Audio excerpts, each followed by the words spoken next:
All right, everybody. Thank you so much for taking time out of your busy day to join our webinar today. I know the holidays are coming up and things are a little hectic. We all have something different on our minds. But we wanted to talk about something that's very important, especially now with so many people working from home and, remote work just constantly growing, and that is cybersecurity. And specifically within cybersecurity, we'll be discussing the threats and really the what happens when you have a lack of security, right? And how it affects our businesses, both large and small.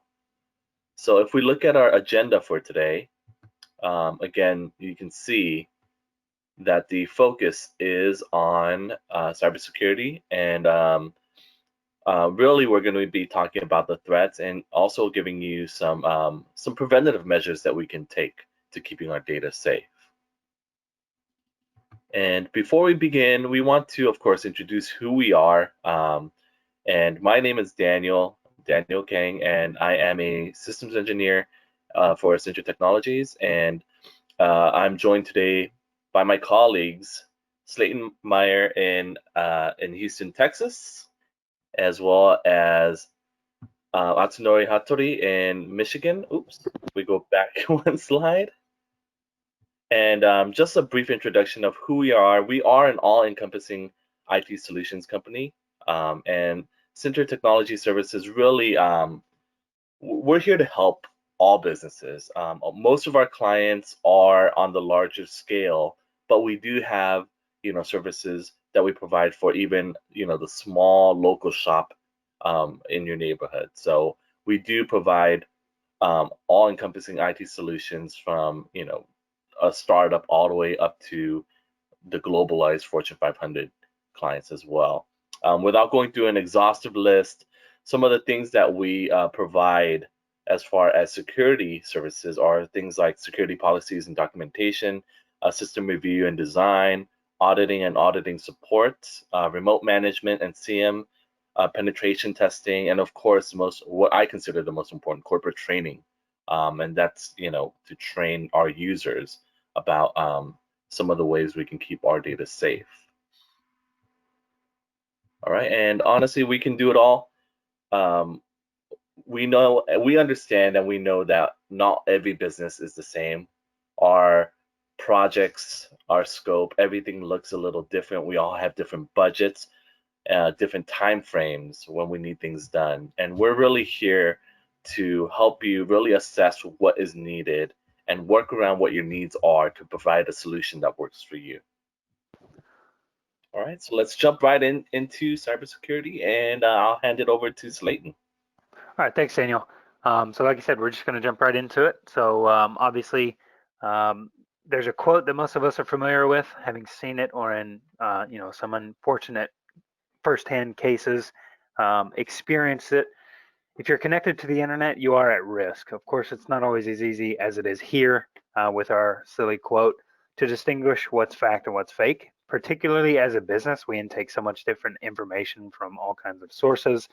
And you have to take that in, usually with a grain of salt, figuring out what's usable and what is something that you just can't use.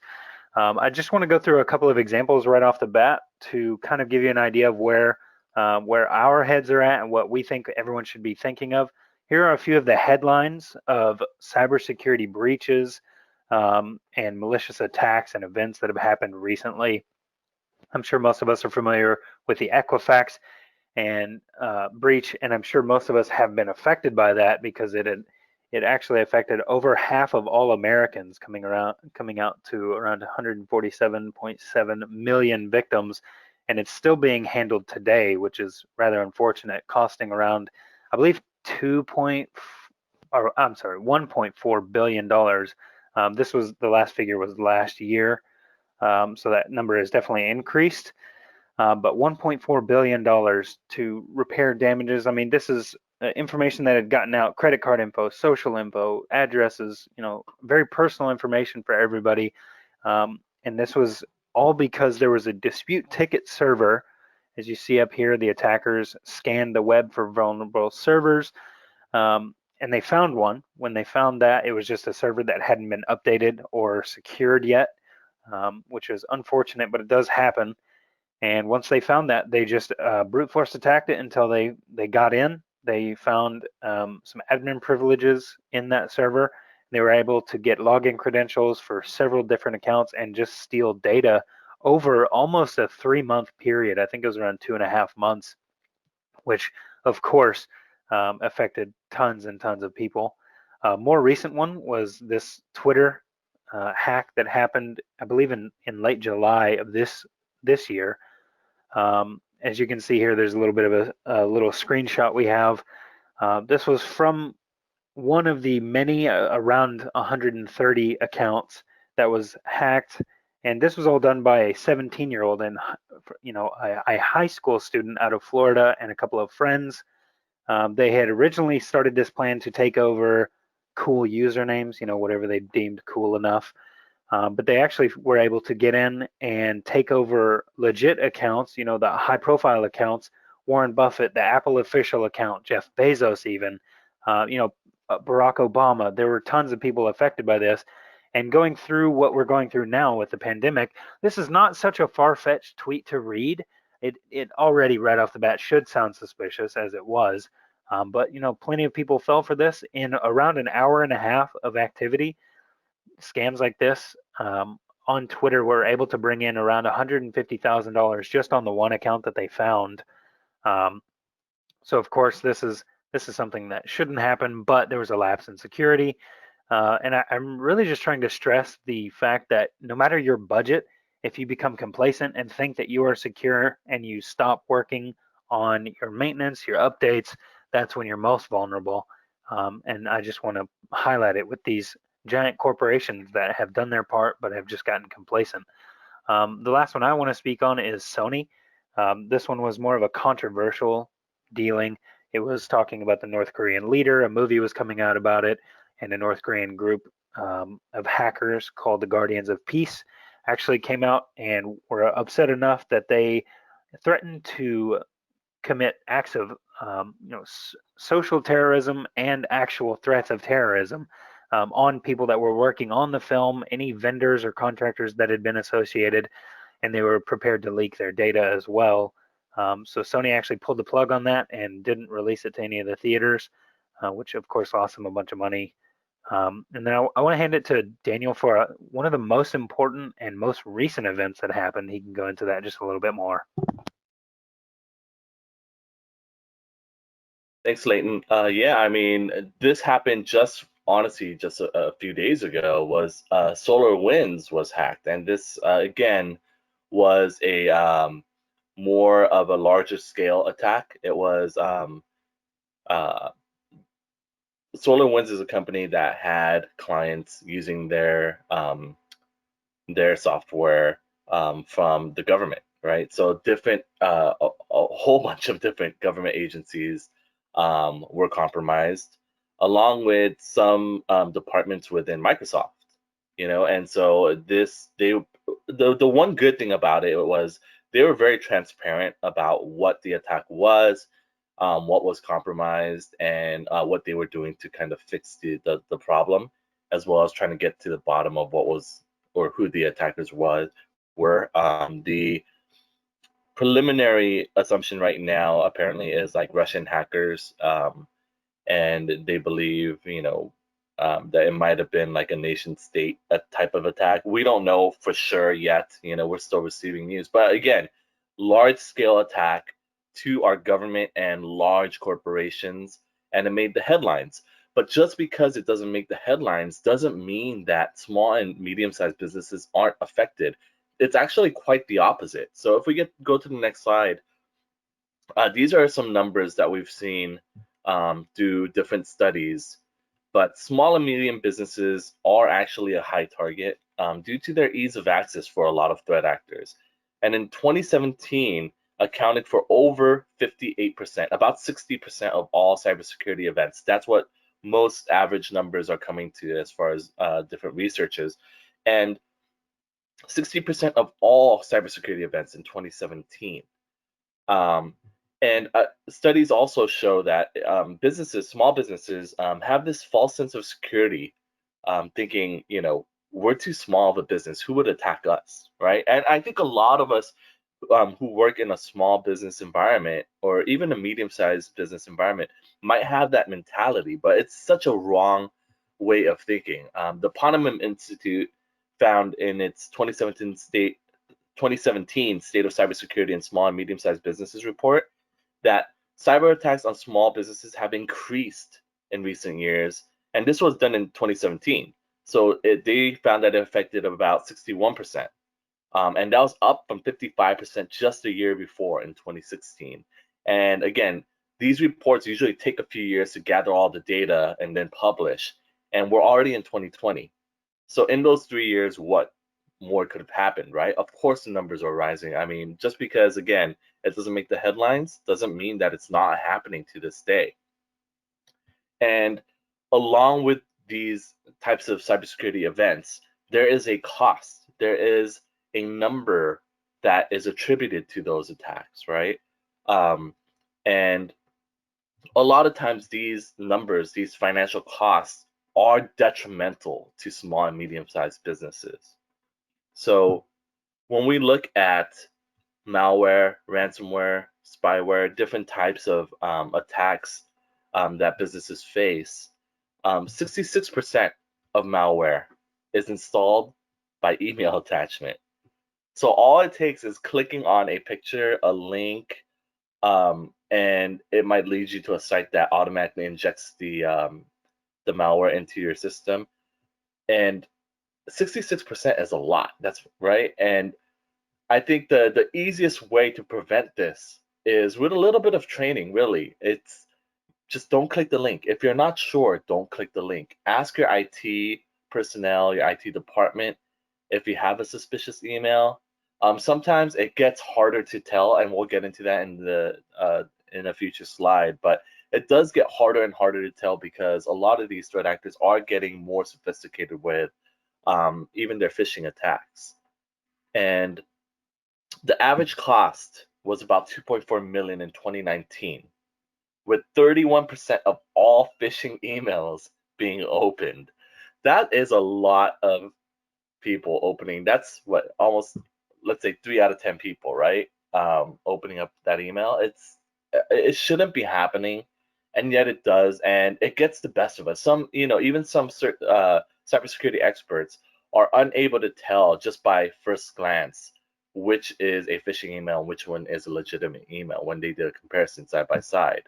So it is getting more and more difficult as these threats become more and more sophisticated.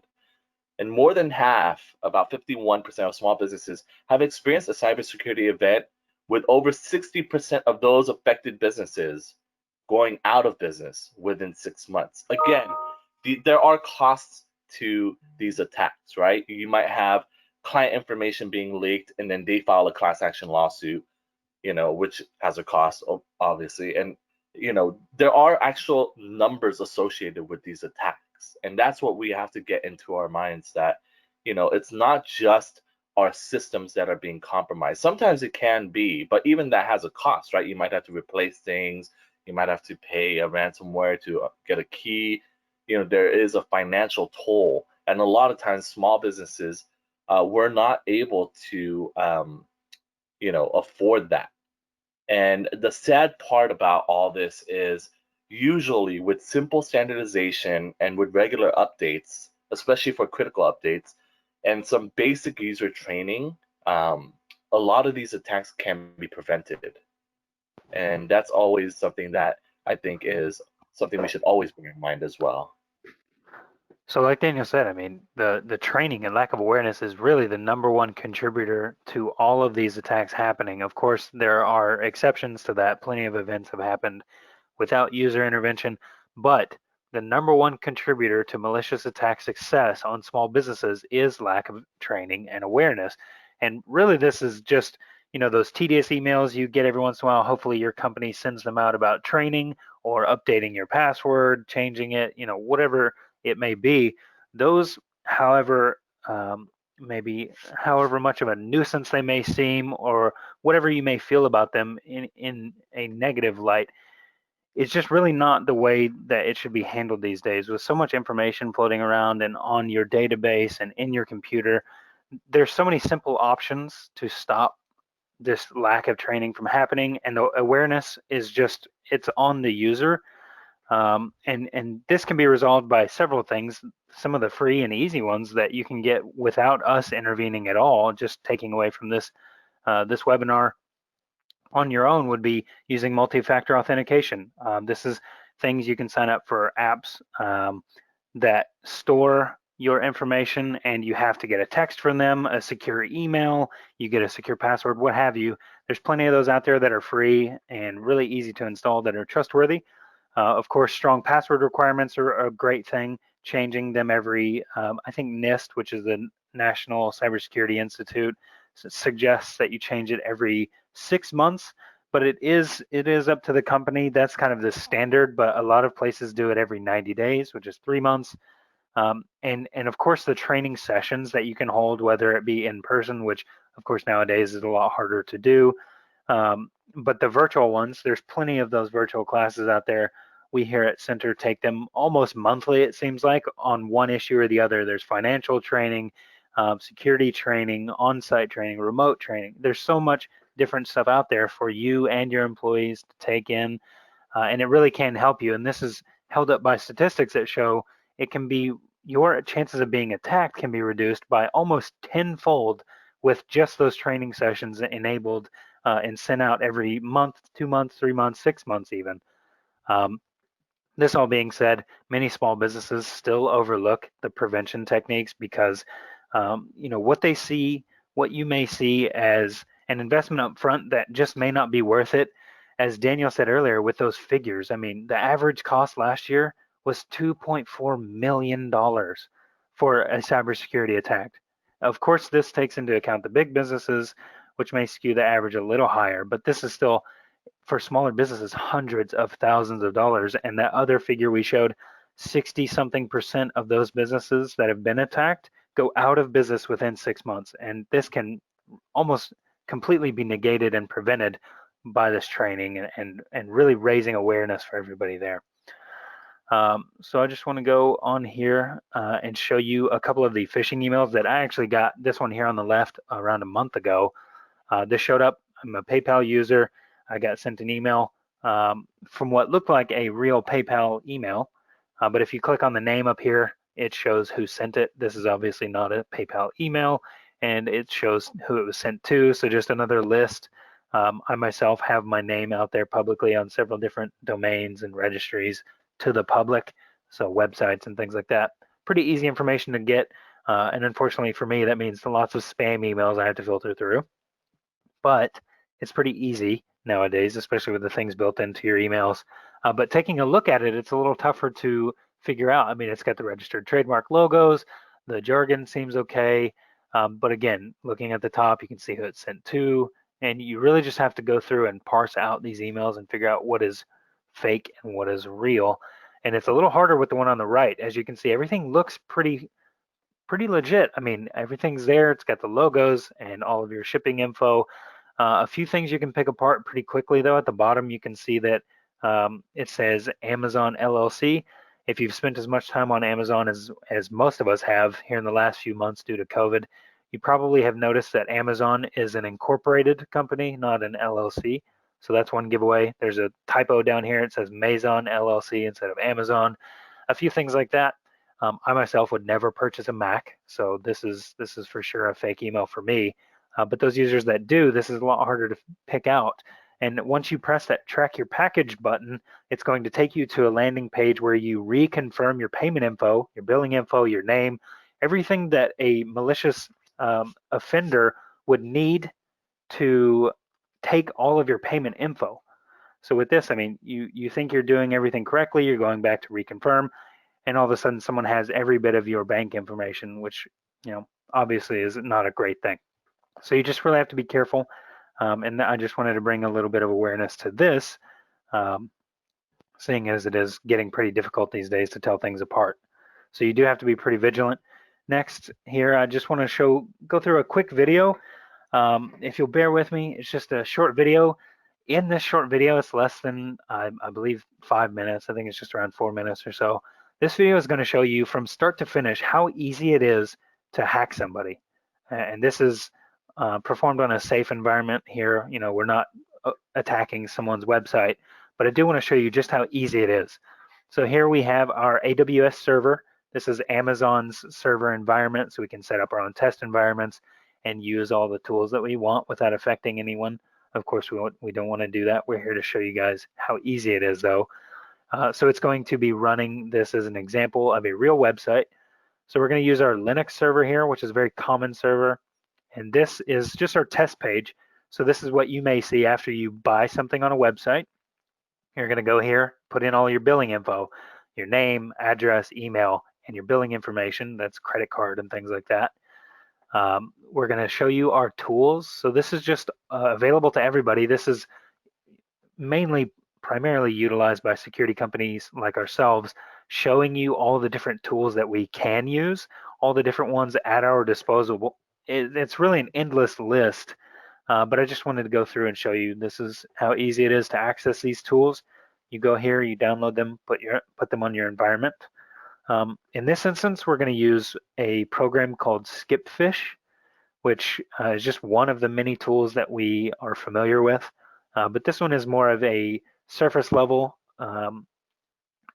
program. It's going to scan your web page. So we're going to take this tool, apply it to your web page, and depending on your layers of security, it's going to take a little time to read your website. So it's going to look for any holes in security or anything like that.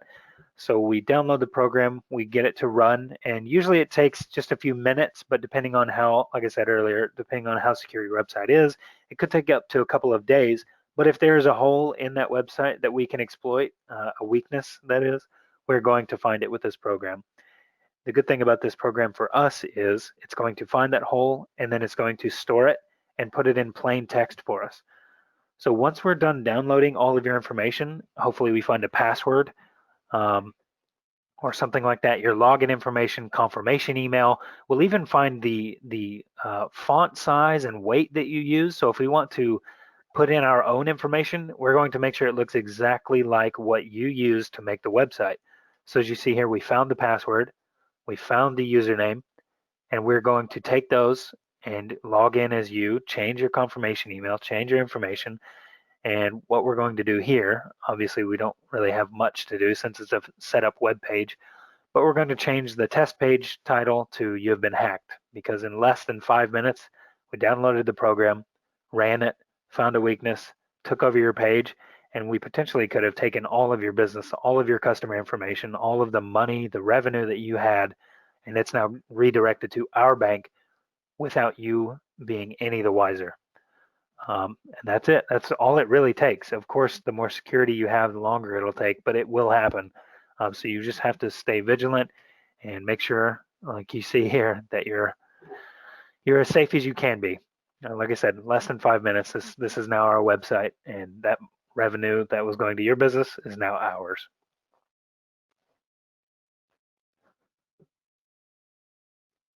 So with that, that's really all we have to present today. I just want to go open up a short Q&A session. If you guys have anything to ask, you can raise your hands. You can type in the chat box here. We'll be monitoring that. And really just ask any questions you may have. They can be as vague or as specific as you would like. And just to kind of start it off, we have a couple written down here that we get pretty often. Just to, if you're shy or don't really know what to ask, here's a couple to start you off. So if anyone has any questions, go ahead. And if you don't, I'll just go through the main ones that we get asked. So let's say you go with us here at Cinter. How much is it going to cost to set up a security network from the ground up? That's just assuming you have your basic setup of maybe a server, some computers connected to it, and that's really it. You're just a very basic setup. So with that, it's a very vague question that we can't answer particularly, but we can give you some information as far as what you can do for that. So we can give you information like I would suggest using a VPN because that's going to make your remote work very easy these days, which of course most people are using remote or have been forced to use remote connections to get into their business, as a lot of places, many states are not able to actually go in physically to their offices, especially when the COVID levels get really high in their area. I know here in Houston, it fluctuates dramatically from week to week, even day to day. I know we had around 15,000 new cases yesterday and about 4,000 the day before. So it really does fluctuate, but that keeps us on our toes as far as accessing our network. Can we go into the office today or can we not? And the VPN is going to eliminate the troubles with that, because if you aren't able to, you can connect securely without any real issues or troubles, just from your house to your connection in the office, and it'll be very secure. You've got your levels of encryption you can set up. Of course, we'll set those up for you depending on your needs. We'll get you licenses based on the number of users you have, and those are pretty simple. We have the lower end levels of licenses are around $8 to $10 for a user, to connect, to stay secure, to guard their data. And then you can get into the higher levels with more security and more options, ranging usually in the $25 to $30 per user range. But like I said, it really does matter. It depends on what you're going to be looking for exactly. We would suggest something like that. And then maybe some redundancy and disaster recovery, just in case. Again, I'm in Houston, so lots of hurricanes come through, disasters like that happen sometimes, and unfortunately those businesses are affected. We have a plan for that, so we can have disaster recovery where your information is stored either on the cloud or on a server in a different location. Usually we have them in several redundancies all over the nation. Let's say we have one in Chicago and then one in LA, just to make sure that absolutely nothing is going to affect your data. You'll always be able to back up. And then another thing that we would suggest is maybe like your cloud connection, like going virtual is a very common thing, and it's actually becoming more of a mainstay these days, which is good for us. Here at Cinter, we're actually set up on the cloud, makes everything very easy for us to do. All of our information is stored securely on the cloud. We can collaborate from anywhere.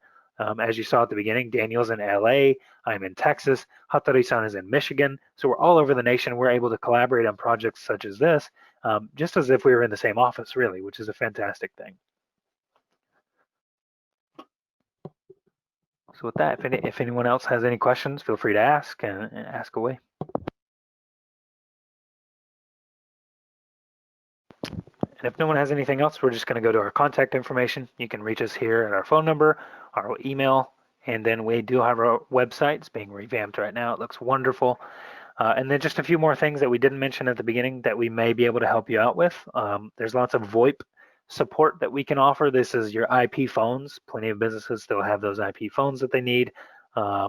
We have remote monitoring, again, the disaster planning that I mentioned. We do have remote and on-site support. Here in Houston, I do on-site work half the week and then remote work for the other locations the rest of the week. So we're pretty flexible there. And like we've kind of shown, we're kind of all over the map, really. So we would be able to help you on site anywhere that you're at, cloud integration, and then some network setup, stuff like that. So with any information that you need, any questions you have, comments, concerns, you can go ahead and point them at any of our contacts, and we'll be happy to help. All right, and with that, I think we are going to be concluding this webinar. Once again, thank you everyone for joining, and we hope to see you again soon. Thanks, everyone.